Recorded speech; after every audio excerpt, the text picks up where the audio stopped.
یہاں کسی نے ایک واقعہ لکھ کر بھیجا ہے کہ کسی ویسٹرن کنٹری میں کوئی مسلمان بچہ پڑھتا تھا تو وہ اپنے کپڑوں کو دھونے کے لیے کسی انگریز عورت کو دیتا تھا، یعنی لانڈری کسی کے ذریعے کرواتا تھا.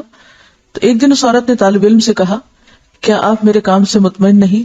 آپ کے خیال میں کیا میں کپڑے اچھی طرح نہیں دھوتی؟ طالب علم نے اس کی بات سن کر کہا کیوں نہیں، مجھے یقین ہے کہ آپ اچھی طرح کام کرتی ہیں.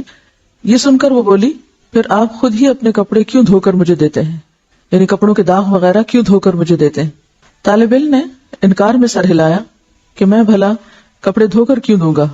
عورت نے کہا کہ پھر کیا وجہ ہے کہ مجھے دوسروں کے کپڑوں پر جا بجا گندگی کے دھبے نظر آتے ہیں لیکن آپ کے کپڑوں پر کوئی ایسا دھبا نہیں ہوتا. اس کے پوچھنے میں واضح حیرت تھی. نوجوان مسکرایا اور بولا اب بات سمجھ میں آتی ہے، اب میں آپ کو بات سمجھا دیتا ہوں، یعنی اب میری سمجھ میں بات آئی ہے کہ آپ کا اشارہ کس طرف ہے. میں مسلمان ہوں، میرا دین مجھے پاک صاف رہنے کا حکم دیتا ہے.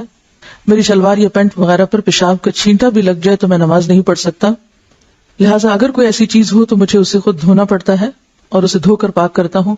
لہٰذا جب میں کپڑے اتارتا ہوں تو یہ کپڑے پاک اور صاف ہوتے ہیں، یعنی داغ دھبوں سے محفوظ ہوتے ہیں. تو اس نے حیرت سے پوچھا کہ تمہارا دین اتنی چھوٹی چھوٹی باتوں کی بھی تعلیم دیتا ہے؟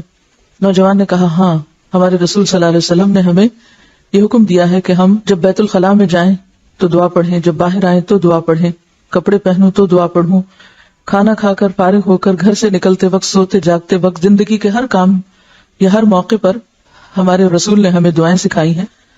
اور اس کے ساتھ ہی یہ کہ ان تمام باتوں کے ادب آداب بھی سکھائے ہیں.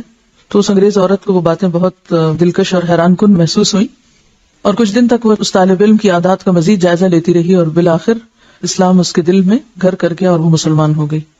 اور اس کے بعد اس نے اپنے گھر کے دوسرے افراد کو بھی مسلمان کیا، اسے خاتون نے.